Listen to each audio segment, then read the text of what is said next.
Salut tout le monde, c'est Yann Timing et aujourd'hui on se trouve pour une nouvelle vidéo et aujourd'hui plus particulièrement on se trouve sur un tuto pour la suite de comment faire un NAS et aujourd'hui plus particulièrement on va s'intéresser à l'accès à distance à son NAS. Alors c'est cool de faire un NAS en local, c'est bien, on peut accéder à nos fichiers, mais le mieux c'est quand même d'accéder à nos services qu'on met en place localement à travers internet. Donc aujourd'hui on va voir ça, donc comment mettre en place ça. Alors, il va falloir plusieurs trucs, donc un nom de domaine, je vais y revenir tout de suite. Il va falloir ouvrir les ports de sa box, donc moi je ferai ça sur une Livebox Orange, parce que je suis chez Orange. Et il va falloir surtout mettre son Raspberry Pi en mode IP statique. Je vais vous montrer comment faire tout ça, vous inquiétez pas, on va y aller pas à pas. Et on va ensuite mettre notre reverse proxy. Alors c'est quoi un reverse proxy? Ça permet par exemple de créer un seul port d'accès et grâce à ce port il va pouvoir rediriger toutes les connexions à l'intérieur de chez vous. C'est-à-dire vous aurez juste à ouvrir le port 443 donc qui est le port HTTPS et par exemple vous mettez, moi je sais pas, vous avez un Plex, vous mettez plex.votre domaine et ça va rediriger vers le service de Plex par exemple.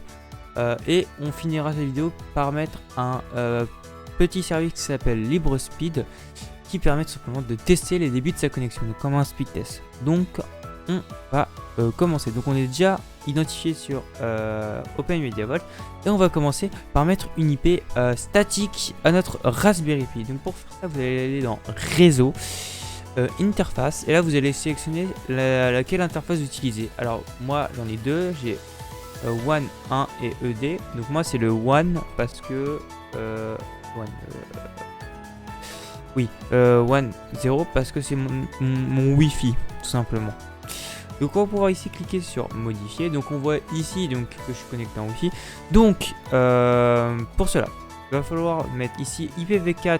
Vous allez le mettre en statique. Et là la question c'est qu'est-ce qu'on va devoir mettre dans adresse, masse de sous-réseau, passerelle. Donc on va tout d'abord mettre l'adresse. Alors faites attention parce que sur votre box vous avez un DHCP qui attribue donc des IP automatiquement.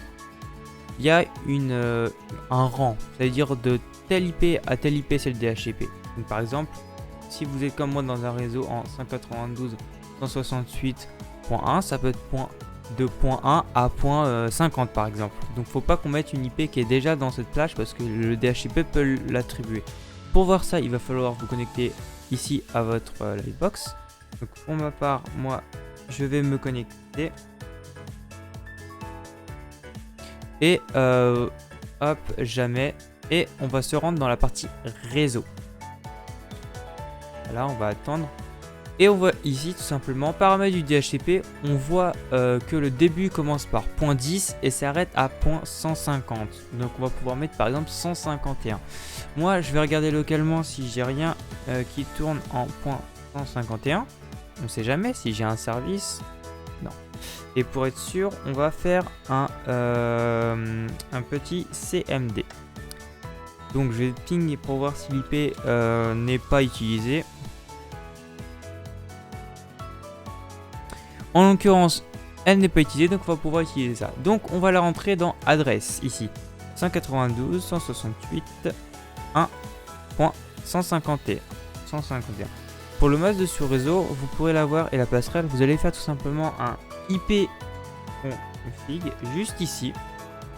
C'est peut-être IP config /all, excusez-moi. Voilà, alors moi je suis connecté sur Ethernet. Je crois que c'est Ethernet tout court. Ethernet 3, Ethernet 4, Ethernet 6. Alors la bonne question. Ah, je crois que je suis chez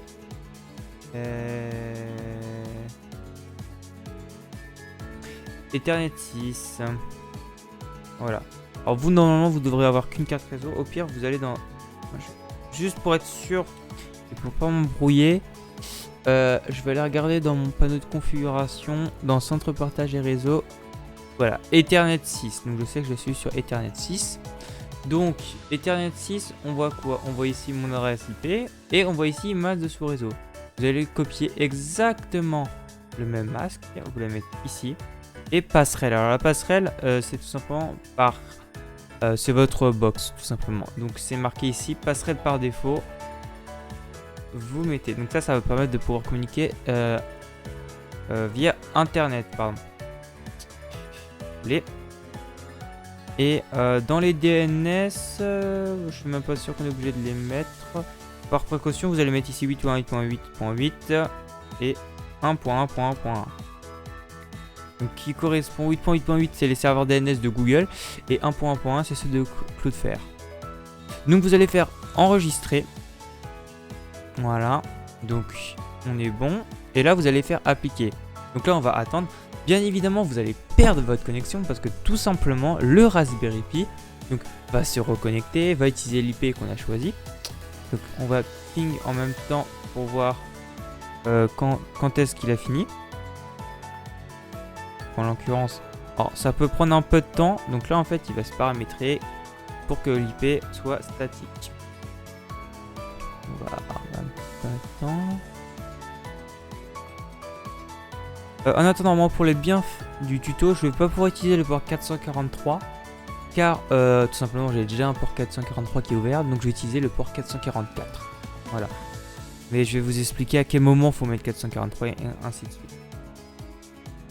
Bon, on va patienter. Voilà. Ça peut prendre un peu de temps. J'ai bien mis 151. Oui, 151. Ah, vous voyez, il ping. Donc, si on met ici l'interface 100, donc .1.151, bim, on retombe sur OpenMediaVol. Donc, on est bien maintenant en statique. Donc, on va pouvoir maintenant déployer tout simplement notre proxy.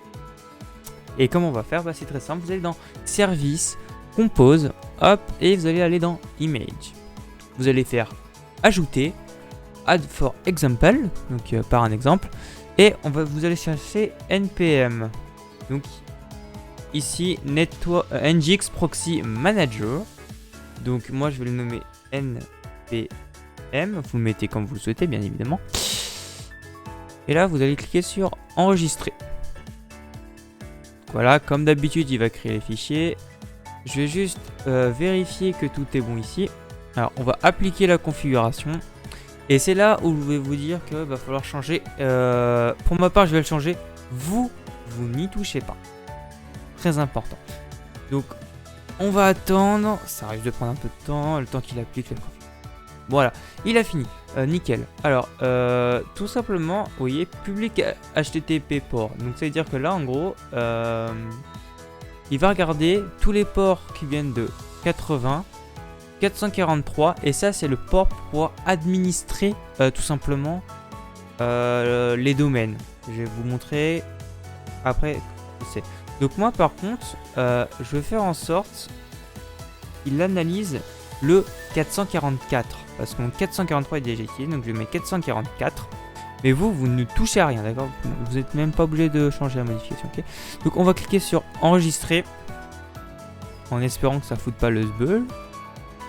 Mais ça, c'est pas garanti avec les tutos de Monsieur Yohan Ultiming. On va un petit peu attendre. En attendant, vous devez vous créer un compte sur DuckDNS. Donc ça va nous permettre en fait d'avoir un nom de domaine complètement gratuit. Ensuite, une fois que vous l'avez créé, vous allez ici et nous on va par exemple faire RAS-NAS. Donc voilà, on va faire add domaine. J'espère qu'il n'est pas pris. Je me suis fait déco. Yes. Je vais me reconnecter. C'est bon, il m'a reconnecté. Ok. RAS-NAS. Add domaine. Ah. Donc là, vous voyez, il est déjà pris. Alors, RAS-NAS. RAS-NAS OMV. Ah! RAS-NAS Yohan. Yohan. Voilà, RAS-NAS-Yohan. Alors, je précise bien évidemment qu'automatiquement, ça va être supprimé après le tuto. Comme on peut le voir, alors vous le voyez pas parce que c'est privé, j'ai shooté. Vous avez votre IP public qui s'affiche. Alors voilà, donc c'est parfait. Pour savoir votre IP public, vous allez dans le lien dans la description. Il y aura un lien pour savoir son IP public. Et si vous voulez changer, vous mettez l'IP ici, vous faites update IP. Voilà. Pour le coup, moi c'est déjà fait. Donc là, vous n'avez plus besoin de toucher à quoi que ce soit dans DocDNS. D'accord. Maintenant, le truc est fini. Donc on va pouvoir faire un petit pull donc, pour pouvoir télécharger. Donc ça devrait pas prendre trop de temps. Bon, le temps qu'il télécharge. Donc là, on va rentrer dans la configuration. Et ensuite, on ira ouvrir tout simplement nos ports sur notre box internet pour qu'ils puissent communiquer. Et le truc qui est bien avec un proxy, un reverse proxy, c'est que vous avez besoin d'ouvrir qu'un seul port et pas 3500 ports par exemple. Ce qui va être pratique pour déployer après du Jellyfin, du Nextcloud et tous les services que vous souhaitez. Et ensuite on va déployer transmission. Non, pas transmission, excusez-moi, je me suis LibreSpeed. Transmission, ça sera pour une autre vidéo. Donc voilà, il fait ses petits trucs. Bon, ça devrait pas non plus prendre 3h30. Bon, ça va prendre à peu près 3h25 MDR. Allez. C'est long. C'est long. J'aimerais bien que ma vidéo fasse pas 1h30.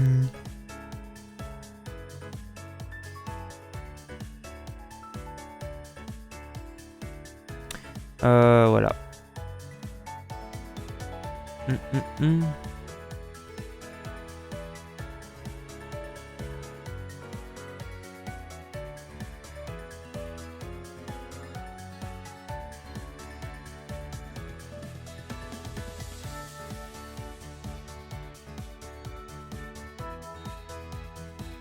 Alors petite précision, pendant que j'en profite d'un cliquet général, il est quand même conseillé, là je le fais en Wi-Fi, mais il est quand même conseillé de le mettre en RJ45. Parce que tout simplement la vitesse va plus vite à télécharger, comme vous voyez c'est assez long. Après faut pas oublier que ça reste un petit Raspberry Pi, donc voilà, ça peut être long. Là franchement si c'est pas fini dans moins d'une minute, je vais faire une coupure je pense. Moi je pense que là il a bientôt 100. Allez, oui, j'espère qu'il va pas faire 4000 trucs comme ça en boucle là, parce que ça va vite devenir chiant. Toc.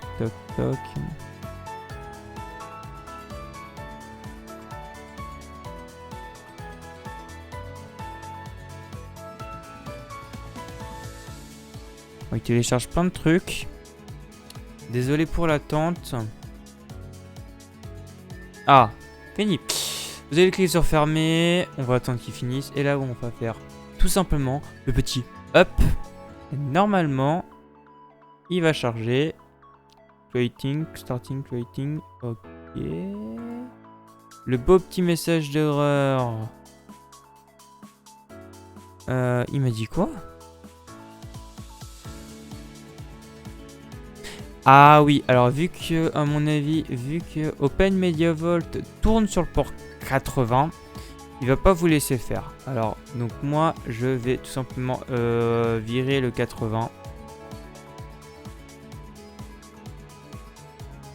toute façon, moi, je ferai que de l'HTTPS. Donc, si vous faites que de l'HTTPS, vous virez le 80.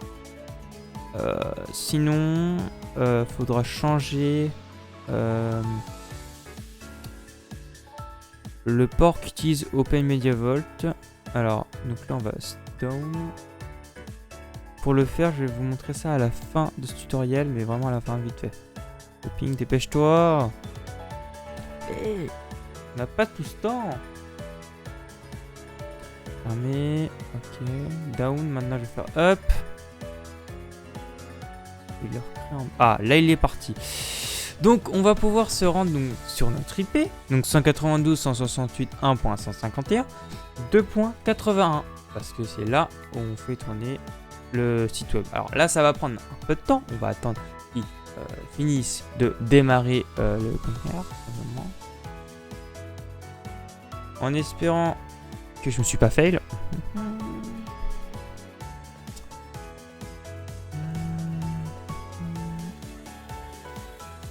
Voilà, NGX Proxy Manager, login to your account. Alors, je vais vous mettre dans la description les admins par défaut. Donc, c'est admin@example et le mot de passe c'est change me. Gateway. D'accord.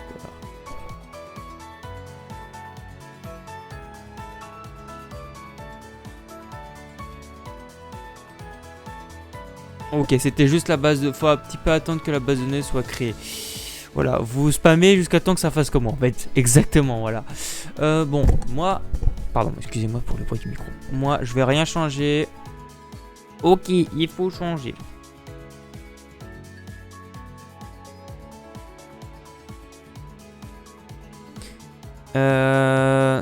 Cancel. Bon, je vais pas changer le mot de passe, mais changez-le quand même. Donc, maintenant, on va tout simplement... par exemple, on va ouvrir... Donc, on va faire, excusez-moi, on va aller dans SSL Certificate. On va faire Add SSL Certificate. Vous allez faire Let's Encrypt. Et là, on va faire tout simplement le domaine. Donc, on va récupérer notre domaine qu'on a rajouté. Donc, qui est rasnas-johan.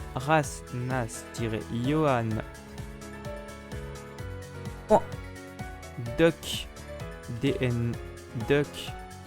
dns.org. Et en fait, on va rajouter un petit astérix devant qui veut dire en gros le certificat il va être pour tout ce qui touche rasnas.nanana. Tu veux pas? Alors non, bah ça marche, je sais plus. Duck dns.org. Je sais pas si il a pas ajouté le...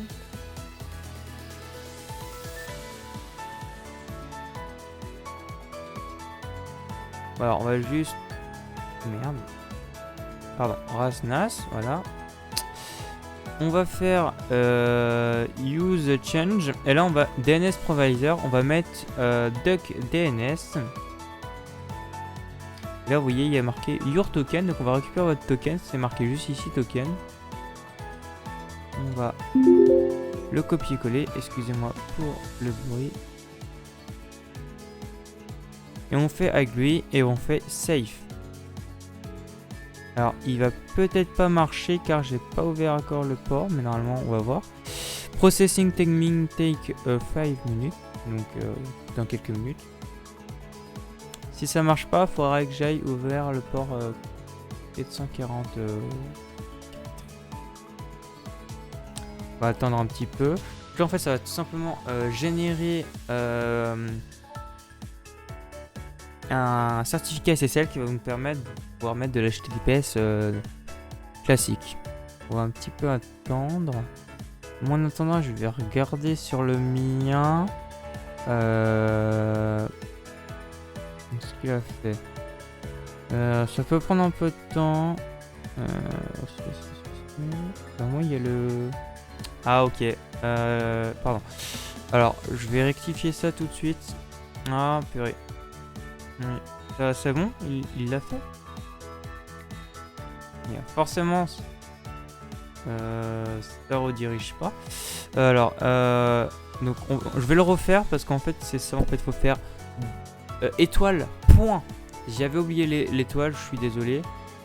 Donc on va ajouter Let's Encrypt. Donc on va refaire ça.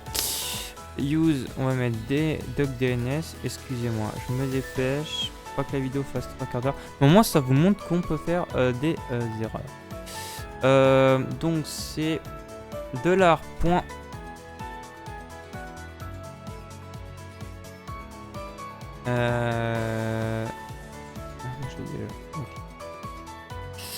Hop, $.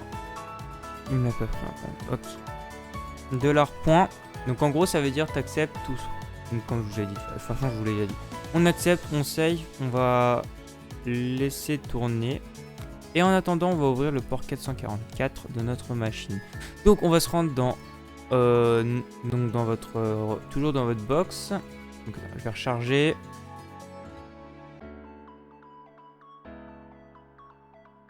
Donc vous allez vous rendre, donc comme tout à l'heure dans l'onglet réseau, en tout cas sur une Livebox.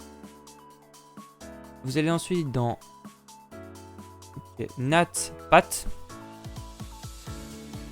Là.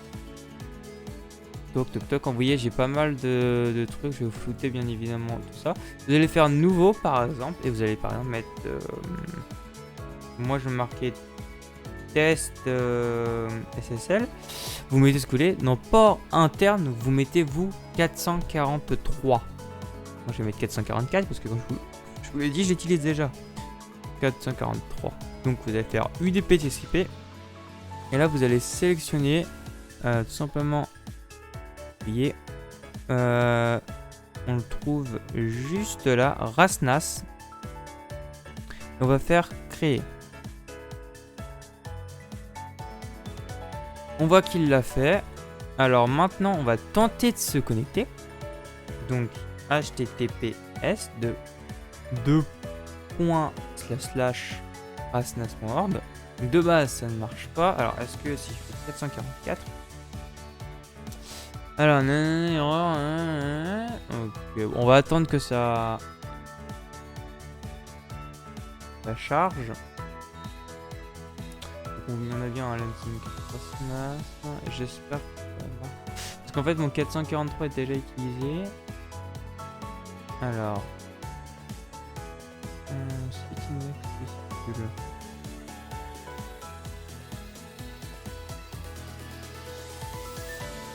Je vais juste voir de mon côté s'il redirige bien vers chez moi. Je vais fermer. Oui, ok. Il me met juste une erreur de SSH inaccessible.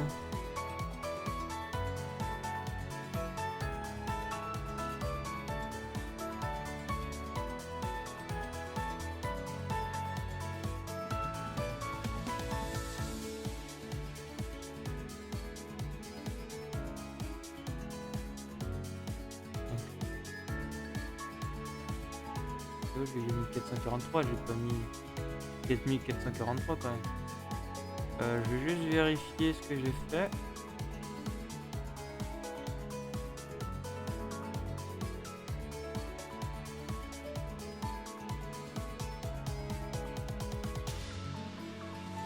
Moi j'ai mis 443. Bon.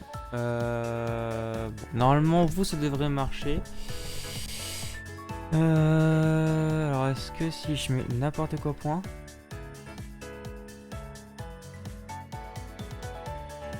Alors il fait rien. Bon, on va faire un test ensemble. C'est qu'on va rajouter dans host, on va faire en sorte, on va créer donc un nouveau host qu'on va appeler OMV, donc pour Open Media Vault. .rasnas.nona. Voilà. On va le rediriger donc vers le Raspberry Pi, donc 151. On va le rediriger vers le port 80. On va mettre SSL et on va le mettre celui-là. On fait force SSL, on fait safe. On va attendre et là normalement, si je mets 2.444, voilà. Open Media Vault charge. Comme vous le voyez, j'ai bien accès à Open Media Vault alors que je suis encore dans mon réseau local. Je vous l'admets. Mais vous pouvez le faire tester chez vous. Vous savez quoi, regardez. On va faire le test ensemble. Vous voyez mon téléphone? Ok, vous voyez bien que je suis en 4G. Et que j'ai plus de batterie. Et ça c'est autre chose. On va taper du coup le même site. On va voir si j'ai bien accès. Alors vous ne serez pas obligé de mettre 443. C'est juste moi que je suis obligé. Donc omv.rasnas-yohan.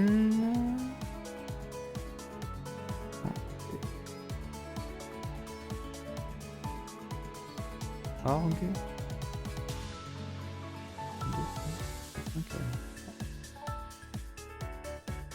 Et voilà. On a bien l'URL au-dessus et on voit bien mon Open Media Vault qui charge. Donc maintenant on va s'attaquer pour tester votre connexion internet et on s'arrêtera là. Donc vous avez vu comment on fait add proxy. Bon, de toute façon on va vous le refaire. Maintenant pour LibreSpeed, ce qu'on va devoir faire donc, c'est que je vais juste copier un truc pour ma part, c'est juste ça. Donc pareil, vous allez faire ajouter, sauf que vu qu'il n'y a pas d'exemple, je vais vous fournir le mien. Voilà, donc on va ici mettre ça, et ici je vais juste mettre... Vous aurez rien à changer, vous avez juste à faire copier-coller, moi c'est juste que...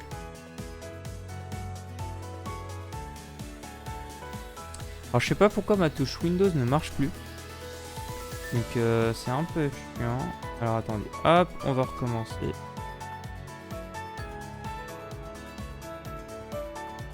Finish tout.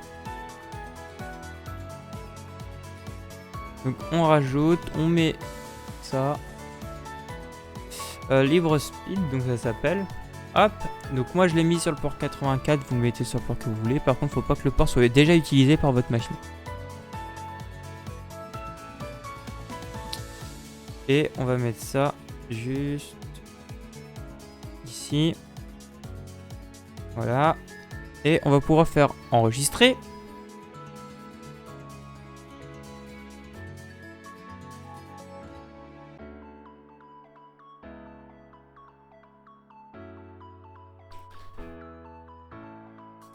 Voilà, allez, on va pouvoir faire un petit pool. Et en attendant, on va pouvoir déjà faire en sorte que notre LibreSpeed puisse se connecter à distance. Donc pour faire, comme je vous l'ai dit, on ajoute un proxy. Donc add proxy host. Donc dans domain name, vous mettez ce que vous voulez. Donc blabla par exemple. Point. Le nom de domaine, donc rasnas-johan.duck.dns. Bien sûr, vous mettez le vôtre. .org. Là. Ici, vous mettez l'IP du Raspberry Pi, parce que c'est sur celui-là qu'on va pouvoir rediriger. 151. Le truc qui est bien, c'est-à-dire que si vous avez une autre machine où vous souhaitez rediriger par exemple les connexions, vous pouvez le faire ici. Le port qu'on va utiliser, c'est le 84. Et on va dans SSL, on fait yes, force SSL. Et comme ça, en fait, vous aurez, comme vous voyez ici, le petit cadenas, la connexion sécurisée, le certificat qui est valide. Donc voilà. Ça sert à ça. Donc on va faire safe. On va un petit peu attendre. En attendant, il a fini. Donc on va pouvoir faire un petit up pour lancer. Il a fini. Et normalement, si je clique là-dessus et que je rajoute bien sûr le 2.456, j'ai mon petit LibreSpeed. Alors là, ça va tester bien sûr la connexion extérieure à mon réseau. Donc si je fais Start, donc vous avez votre IP public en bas et vous avez du coup le délai de connexion. Alors là, c'est bien sûr, ça part de ma box et tout ça. Mais si vous voulez le faire en local, bah vous mettez juste l'IP local. Donc voilà, vous pouvez faire un speed test. Simplement. On va attendre qu'il s'arrête et on va s'arrêter là pour cette vidéo de plus d'une demi-heure. Désolé pour l'attente, je sais que c'est long. Donc voilà, aujourd'hui on a réussi à faire qu'on a ouvert nos ports pour pouvoir communiquer à l'extérieur. On a réussi à accéder à distance à Open Media Vault. On a mis en place LibreSpeed. Donc on se retrouvera pour une prochaine vidéo. Prochaine vidéo qui traitera de Nextcloud. Excellent logiciel, vous allez voir.